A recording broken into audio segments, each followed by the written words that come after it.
Ma copine m'a regardé droit dans les yeux et a lâché, mes copines pensent que tu limites mon épanouissement, alors c'est fini.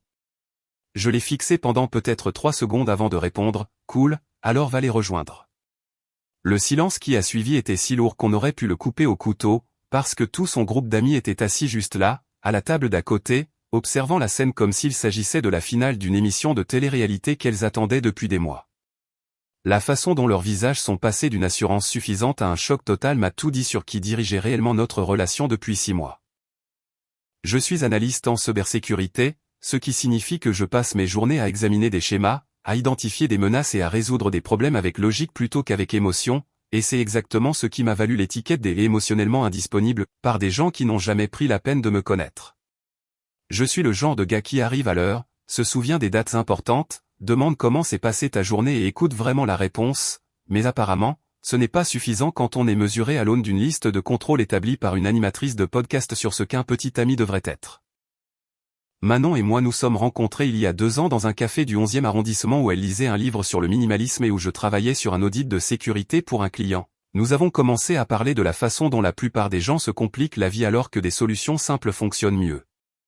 Elle étudiait le design graphique, elle dégageait une énergie calme, et nous passions des heures à marcher dans Paris en parlant de tout, de l'architecture haussmannienne à la philosophie de vie, et cela semblait réel, d'une manière qui n'avait pas besoin de stories Instagram ou de la validation constante d'inconnus.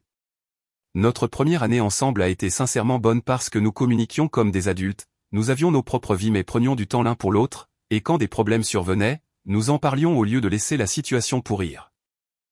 Elle a emménagé dans mon appartement après environ 8 mois, et tout se passait bien, nous partagions les corvées selon nos compétences, nous cuisinions ensemble le week-end et nous avions cette blague récurrente sur le fait que nous devions sembler ennuyeux aux autres parce que nous préférions rester à la maison regarder des documentaires sur Arte plutôt que d'aller en boîte. Puis elle a décroché ce job d'assistante de production pour le podcast Vivre sa vérité, et tout a commencé à changer d'une manière que je n'ai pas reconnue au début. Ça a commencé par de petites choses, comme de nouvelles expressions apparaissant dans son vocabulaire, des mots comme schéma toxique, charge émotionnelle et ça ne me sert plus, utilisés dans des contextes qui ne correspondaient pas vraiment à notre situation.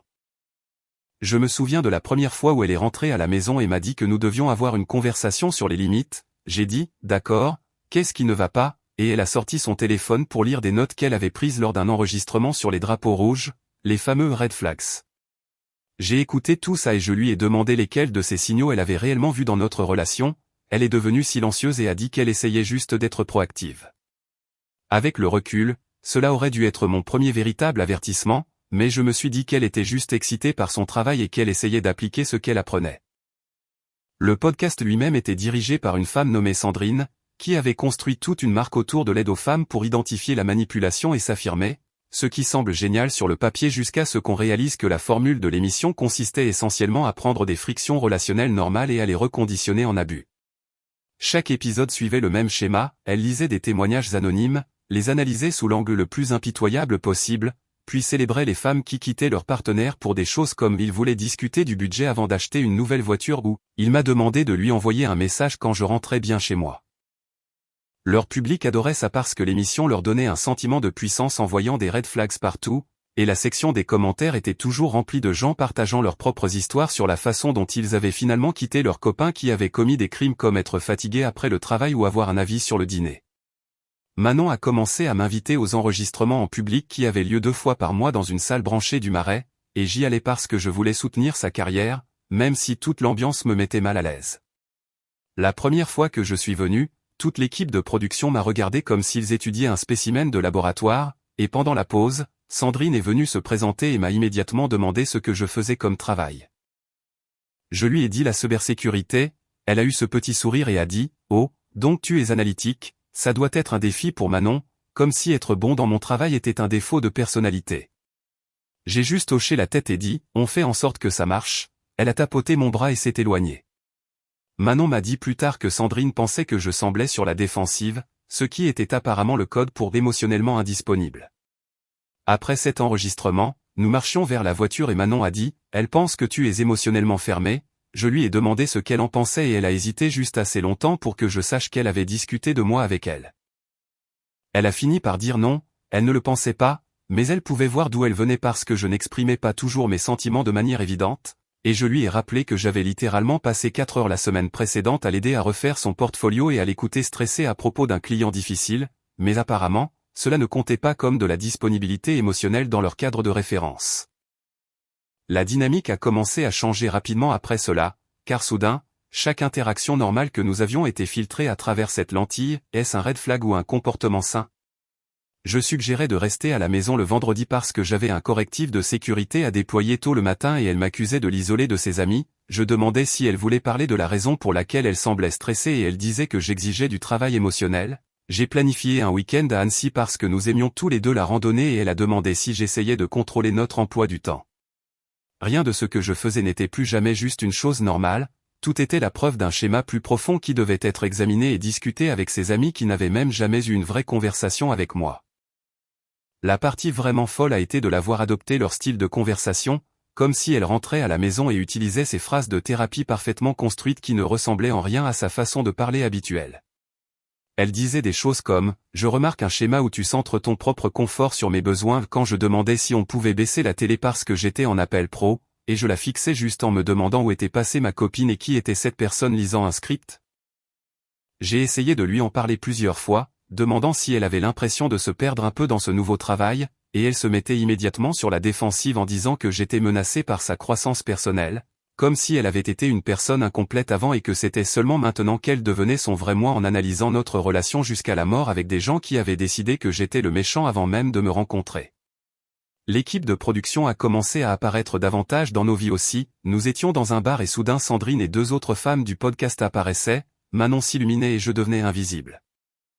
Elles parlaient des épisodes récents et partageaient des histoires sur leurs propres relations, et chaque histoire se terminait par la réalisation que leur petit ami était manipulateur et qu'elle le quittait, et elles se félicitaient toutes comme si s'échapper était la seule issue acceptable pour toute relation nécessitant un travail réel. Je restais assis là à siroter ma bière et à regarder Manon rire à leurs blagues et opiner à leurs théories, et je pouvais la sentir glisser vers ce monde où j'avais déjà été reconnu coupable de crimes que je n'avais pas commis. Un soir, environ 4 mois après le début de son travail au podcast, nous devions dîner ensemble, juste nous deux, quelque chose que nous n'avions pas fait depuis des semaines parce qu'elle travaillait toujours tard ou rencontrait l'équipe de production.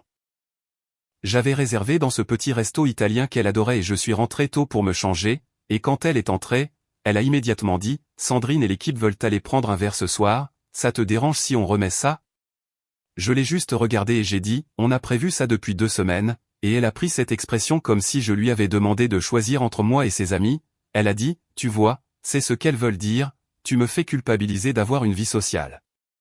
Je lui ai dit que vouloir un dîner ensemble après s'être à peine vu ne visait pas à la faire culpabiliser, c'était juste de l'entretien relationnel de base, mais elle leur envoyait déjà un message pour dire qu'elle serait là. J'ai fini par aller au restaurant seul, assis à la table avec 2 menus, et j'ai mangé en silence pendant que le serveur essayait très fort de faire semblant que ce n'était pas déprimant. C'est le soir où j'ai réalisé que je ne sortais plus avec Manon, je sortais avec la version podcast de ce qu'elle pensait qu'elle devrait être, et cette personne avait déjà décidé que j'étais le problème. Je ne connaissais pas encore la pire partie, cependant, je ne savais pas que nos conversations privées, mes SMS et même mon emploi du temps étaient devenus du contenu pour leur groupe de discussion, de la matière première qu'elles analysaient comme si j'étais une sorte d'étude de cas en tactique de manipulation. Je ne savais pas que chaque mot que je lui disais en privé était capturé en écran et disséqué par des gens qui ne m'avaient jamais parlé au-delà des banalités de surface lors des enregistrements, et je ne savais certainement pas qu'elle cataloguait tout dans des catégories comme tentative d'isolement, culpabilisation et contrôle financier. Tout ce que je savais, c'est que la femme que j'aimais disparaissait et était remplacée par quelqu'un qui me voyait comme un problème à résoudre plutôt que comme un partenaire avec qui construire une vie, et je n'avais aucune idée à quel point cela allait empirer. Le moment où j'ai découvert qu'elle lisait mes messages privés était si surréaliste que mon cerveau a presque refusé de le traiter au début, comme quand on voit quelque chose de tellement faux que l'esprit a besoin de quelques secondes pour rattraper ce que les yeux montrent. C'était un mardi soir et Manon était sous la douche, son iPad était sur la table basse et vibrait de notifications, et normalement je ne jetterais même pas un coup d'œil à ces appareils parce que la vie privée était quelque chose en quoi je croyais réellement, contrairement à apparemment tout le monde dans sa vie. Mais l'aperçu de la notification était juste là sur l'écran verrouillé et disait « Sandrine, le clip 3 est parfait », phrase d'isolement classique. Mon estomac s'est noué parce que je savais exactement ce qu'était le clip 3, c'était un mémo vocal que j'avais envoyé à Manon 4 jours plus tôt pour réserver un chalet à Annecy pour notre anniversaire. J'ai pris l'iPad et il s'est déverrouillé quand je l'ai incliné, et ce que j'ai vu m'a rendu physiquement malade parce que je regardais un groupe de discussion appelé Team Soutien Manon avec 12 membres, dont toute l'équipe de production du podcast. J'ai commencé à faire défiler vers le haut et mes mains tremblaient parce que des mois de nos conversations privées étaient juste là, capture d'écran après capture d'écran de SMS que je lui avais envoyés, des photos de nous ensemble avec des annotations pointant mon langage corporel, et des mémos vocaux que j'avais enregistrés quand j'étais trop fatigué pour écrire, tout cela disséqué et analysé comme si j'étais un suspect criminel. Il y avait le texto où j'avais dit que je travaillais tard sur une faille de sécurité et que je ne pouvais pas être là pour le dîner, et en dessous, Sandrine avait écrit « Remarquez la terminologie vague, évitement classique de la véritable intimité ». Il y avait le message où j'avais suggéré que nous économisions de l'argent pour un apport immobilier au lieu de prendre des vacances coûteuses, étiquetées comme manipulation financière, contrôle du récit autour de leur avenir. Il y avait même une photo d'un samedi matin où je préparais le petit déjeuner et apparemment mon expression était dédaigneuse parce que je ne souriais pas assez, peu importe que je venais littéralement de me réveiller et que je n'avais pas encore pris de café. Chaque interaction normale que nous avions eue pendant des mois avait été introduite dans cette machine qui convertissait les moments relationnels réguliers en preuve de toxicité. Et ce qui rendait les choses pires, c'était de voir les réponses de Manon dans le chat où elle ajoutait du contexte, mais toujours d'une manière qui me faisait paraître pire. Elle écrivait des choses comme « Il dit qu'il est fatigué, mais je pense qu'il ne veut juste pas s'engager émotionnellement » ou « Il a planifié tout ce voyage sans demander ce que je voulais », alors que la réalité était que je lui avais littéralement envoyé 3 options de chalets différentes et lui avais demandé de choisir son préféré. La conversation remontait à 6 mois, presque à la semaine exacte où elle avait commencé à travailler au podcast, et je pouvais suivre le changement dans son langage en temps réel alors qu'elle passait de ma défense à la remise en question de tout ce que je faisais, pour finalement accepter leur interprétation de mes actions sans résistance. Il y avait cet échange où je lui avais envoyé un texto pendant une réunion de travail disant qu'elle me manquait et que j'aurais aimé être à la maison, juste un message doux et normal, et une certaine Jessica avait répondu dans le groupe « Love bombing après une période de distance émotionnelle, cycle typique », et Manon avait répondu avec un emoji pensif au lieu de leur dire qu'elles étaient folles. Je suis resté assis là sur le canapé à lire des mois de ma vie transformés en contenu pour des gens qui semblaient croire sincèrement que tout homme qui ne performait pas le bonheur chaque seconde était secrètement abusif, et le pire, c'est que je ne pouvais même pas être en colère parce que la colère ne ferait que prouver leur point. J'ai entendu la douche s'arrêter et je savais que j'avais peut-être 2 minutes avant que Manon ne sorte, alors j'ai pris des captures d'écran de tout, je me les suis envoyés, j'ai supprimé les messages envoyés de son iPad et je l'ai remis exactement où il était. Mes mains tremblaient encore quand elle est entrée dans le salon en peignoir en demandant ce que je voulais pour le dîner, et je l'ai juste regardé et j'ai dit que nous devions parler de vie privée et de limites. J'ai vu son visage prendre cette expression défensive avant même que j'aie expliqué ce que je voulais dire, elle a immédiatement demandé si j'avais fouillé dans son téléphone et je lui ai dit non, j'avais vu une notification sur son iPad qui m'avait inquiété, et elle l'a saisi sur la table comme si j'avais menacé de le fracasser. Je lui ai demandé directement si elle partageait nos conversations privées avec l'équipe du podcast et elle est devenue très immobile, et cette immobilité m'a tout dit avant même qu'elle n'ouvre la bouche. Elle a dit, elle m'aide à voir des schémas que je ne pourrais pas voir toute seule, et je lui ai demandé quel schéma exactement, et elle a commencé à énumérer des choses de cette manière répétée qui ne ressemblaient en rien à sa vraie voix. Elle a dit que j'avais l'habitude de faire des plans sans la consulter, que j'utilisais le travail comme excuse pour éviter les conversations émotionnelles, que je la faisais culpabiliser de passer du temps avec des amis, et chaque point sortait tout droit d'un épisode de podcast que je les avais entendus enregistrer.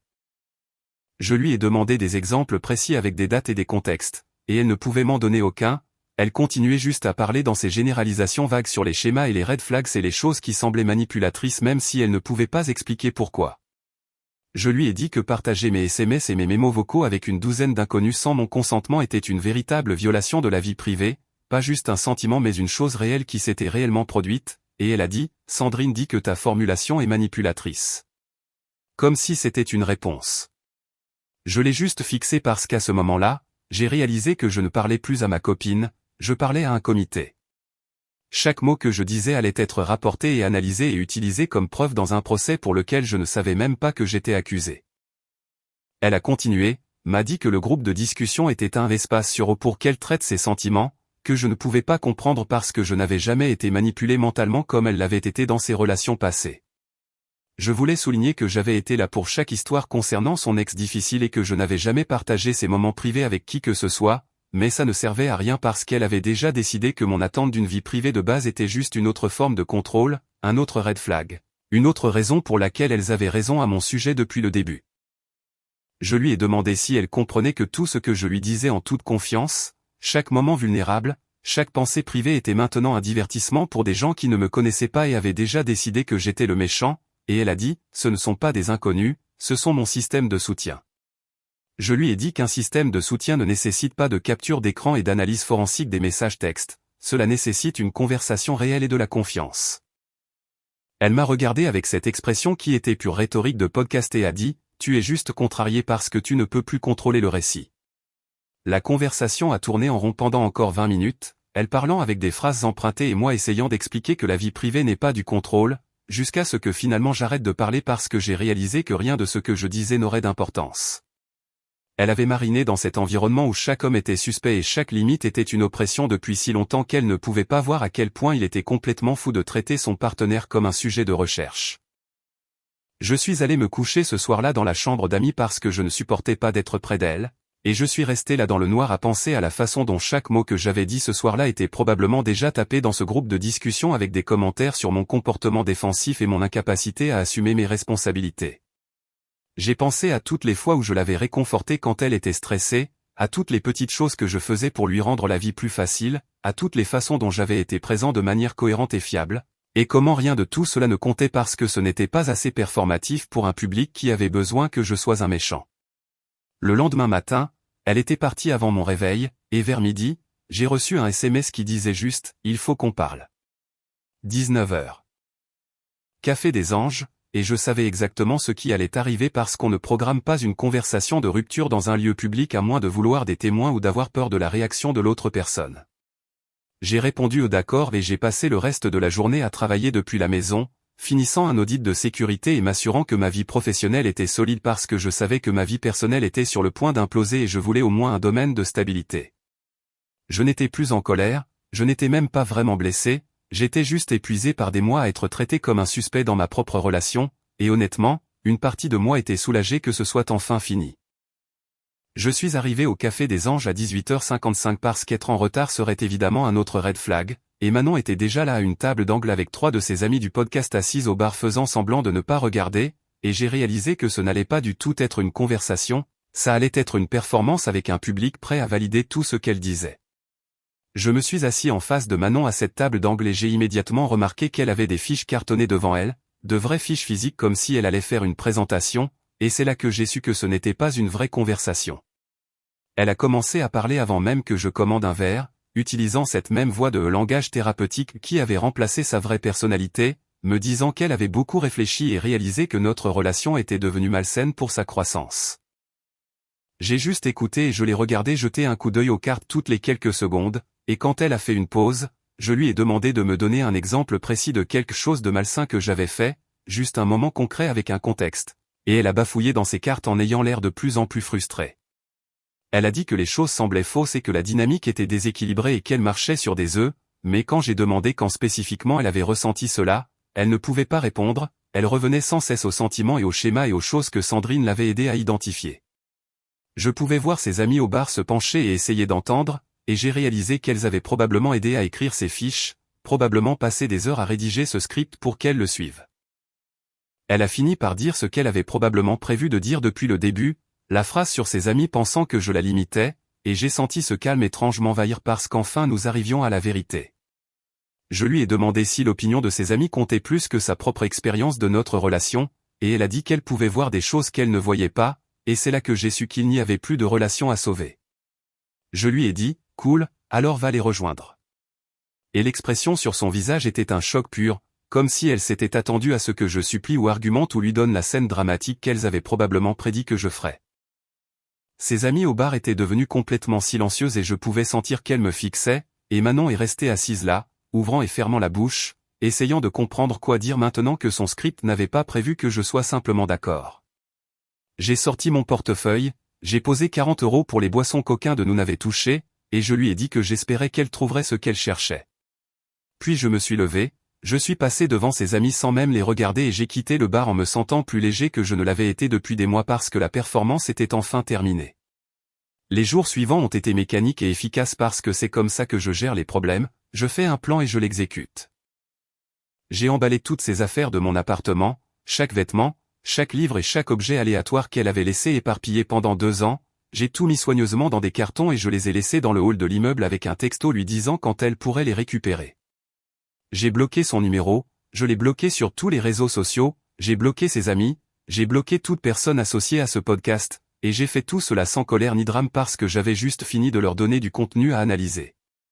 Elle a essayé d'appeler depuis différents numéros et je n'ai jamais répondu, elle a envoyé des emails que j'ai supprimés sans les lire, et 3 jours après le bar, elle s'est présentée à mon immeuble, mais j'avais déjà dit à l'accueil de ne pas la laisser monter. La sécurité m'a appelé et je pouvais l'entendre en arrière-plan dire « Je veux juste parler », et je leur ai dit de l'informer que toutes ses affaires étaient déjà récupérées et que nous n'avions rien à discuter. Mon collègue m'a demandé une semaine plus tard pourquoi je semblais tellement plus détendu et j'ai réalisé que c'était parce que je n'étais plus surveillé, je ne remettais plus en question chaque mot que je disais ou chaque décision que je prenais, je ne vivais plus dans une relation qui s'était transformée en état de surveillance. J'ai recommencé à aller à la salle de sport, j'ai repris contact avec des amis que j'avais négligés. J'ai repris un projet de restauration de voitures sur lequel je voulais travailler et je me suis généralement rappelé ce que cela faisait d'exister sans que quelqu'un documente chacun de mes mouvements pour un public de critiques. Environ 2 mois après la rupture, mon ami m'a envoyé un lien vers un épisode de podcast intitulé « Quand vous êtes le red flag », et j'ai su immédiatement que c'était à propos de moi même s'il n'utilisait pas mon nom. J'ai écouté le tout et c'était surréaliste d'entendre Manon décrire notre relation comme cette situation oppressive où j'avais contrôlé son emploi du temps, l'avais isolé de ses amis et l'avait fait douter de sa propre réalité, rien de tout cela ne s'était réellement produit. Elles m'ont dépeint comme ce maître manipulateur qui avait été si subtil dans ses tactiques que même moi je ne savais pas que je le faisais, et la section des commentaires était pleine de gens félicitant Manon de s'être échappée et me traitant de tous les noms imaginables. Ce qui me dérangeait, ce n'était pas exactement les mensonges, c'était le nombre de personnes qui les croyaient sans poser de questions, à quel point tout le monde était prêt à accepter que toute relation qui se terminait devait avoir été toxique, et que tout homme qui semblait calme devait cacher quelque chose de sinistre. Mais voici ce à quoi elles ne s'attendaient pas, l'épisode a fait beaucoup plus de bruit que leur contenu habituel, et soudain, des gens qui me connaissaient réellement ont commencé à reconnaître l'histoire. Les RH de mon entreprise m'ont contacté après que quelqu'un leur a envoyé l'épisode demandant s'ils savaient que leur employé était accusé de manipulation sur un podcast, et j'ai dû expliquer toute la situation avec des captures d'écran de ce groupe de discussion que j'avais sauvegardé. D'anciens collègues, des amis communs, même la propre cousine de Manon m'ont contacté en privé pour dire qu'ils savaient que la version du podcast ne correspondait pas à la réalité. Et lentement, ce contre-récit a commencé à se construire dans les commentaires où les gens soulignaient que chaque exemple qu'elle donnait était soit un comportement complètement normal, soit ne montrait pas réellement ce qu'elle prétendait. La réputation du podcast a commencé à prendre des coups parce que les gens sont retournés voir les anciens épisodes et ont réalisé que presque chaque histoire suivait le même schéma de transformation de dynamique relationnelle régulière en récit de manipulation, et les annonceurs ont commencé à se retirer discrètement. Je n'ai participé à rien de tout cela, je ne me suis pas défendu publiquement ni n'ai jeté d'huile sur le feu, j'ai juste laissé la vérité parler d'elle-même pendant que je me concentrais sur le fait de vivre ma vie. 6 mois après que tout a implosé, j'ai reçu un email de Manon, sans objet, juste un message qui disait « Tu n'étais pas toxique, je suis désolé de les avoir laissés me convaincre que tu l'étais. » Je l'ai fixé pendant un long moment avant de le fermer sans répondre parce qu'il n'y avait rien à dire, désolé et n'efface pas des mois de violation et de trahison, n'efface pas le fait qu'elle a choisi l'opinion d'inconnu plutôt que sa propre expérience, ne change pas le fait qu'elle était prête à me détruire pour s'intégrer dans une communauté qui exigeait que chacun ait une histoire d'origine de méchant. Je sors avec quelqu'un de nouveau maintenant, une ingénieure logicielle que j'ai rencontrée par des amis, qui pense que tout ce truc de culte du podcast est insensé et qui communique réellement comme une vraie personne au lieu de lire un script. Nous avons des désaccords normaux où nous parlons des problèmes au lieu de les cataloguer comme preuves, et quand elle parle de moi à ses amis, c'est parce qu'elle veut partager sa vie, pas parce qu'elle a besoin qu'ils valident sa réalité. J'ai appris que lorsque quelqu'un vous transforme en personnage dans son récit au lieu de vous traiter comme une personne réelle, la seule chose à faire est de quitter sa scène et de les laisser jouer devant une salle vide. Le podcast a finalement été annulé après que plusieurs sponsors les ont lâchés et Sandrine a posté une sorte de non-excuse sur l'apprentissage et la croissance. J'ai entendu par des amis communs que Manon a quitté la société de production et a déménagé dans une autre ville pour prendre un nouveau départ. Je ne la déteste pas et je ne passe pas de temps à penser à la vengeance parce qu'honnêtement, elle m'a fait le plus grand cadeau qui était de me montrer exactement avec qui ne pas perdre mon temps, et maintenant je me concentre juste sur la construction d'une vie avec quelqu'un qui voit le partenariat comme une collaboration au lieu d'une création de contenu.